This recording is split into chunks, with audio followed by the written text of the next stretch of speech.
independence. She murmurs an affirmation, but no, he realizes he has misunderstood, that she has said something else entirely.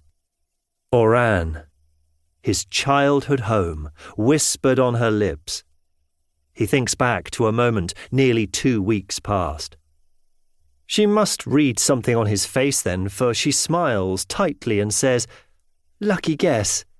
Turning to the window, her breath causing the glass to fog, she continues, "Someone told me once that I should visit." He finds his voice. "Vraiment?" For a moment longer than that, he is uncertain whether she will say anything further. There is no indication that she intends to, and he is prepared to sit back and turn away. In disappointment, he thinks, when she looks to him and says, "Yes, there's a particular view, I'm told, from an arched window in the north wall of the Santa Cruz fort, the best in the entire city. I would have to rent a motor car. I couldn't take the people mover. I can't bear the thought of heights. But I should like to see it one day, that vast, never-ending blue." She pauses, takes a breath.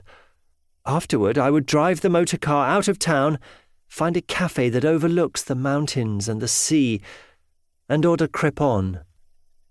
He can taste it, the sharpness of the lemon, the sweetness of the sugar. It is the taste of his childhood, the smell that still haunts him, even in exile. She turns to him. "It sounds almost too good to be true, n'est-ce pas?" He is slow to answer. "Oui, particularly in this weather." They both turn to the window where the sun is lost behind the fog and cold of the early morning. "I'm Louise, by the way. Louise Barnard." She leans across the aisle, closing the distance between them, and holds out her hand. "You can call me Lou. Everyone does." "Do they?" he asks, thinking it doesn't suit her. She holds his gaze. "Yes." "Henri," he responds, mirroring her lean, accepting her hand. "A pleasure to meet you." A moment passes and eventually they release their grip.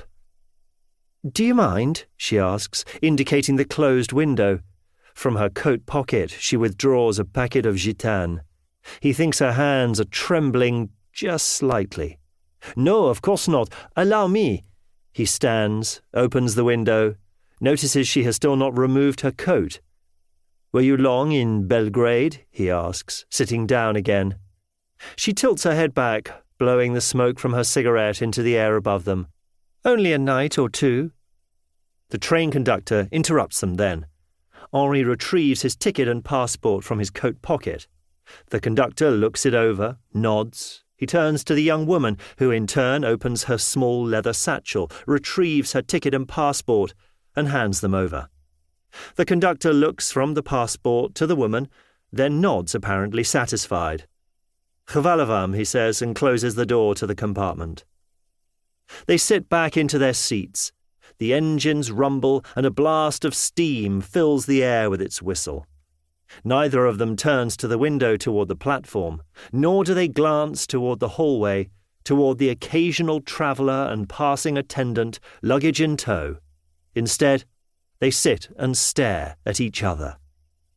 In the silence that follows, as they wait for the train to depart, Henri does not bring up the last fortnight, does not mention Granada or Paris, and the moments they shared there, however small. In turn, she does not speak about what happened in Belgrade.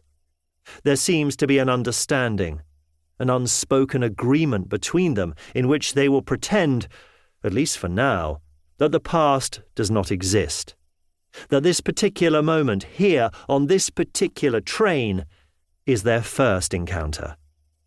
He does, however, think as he settles back into his seat, feeling the initial lurch of the train beneath him, that it is a pity, a damn shame really, that everything about her is a lie. Before. It was the smell of crepon that he dreamt of most often, that familiar scent of sugar caramelizing in the air around him, so strong that he could almost feel the promise of the sharp lemon on his tongue.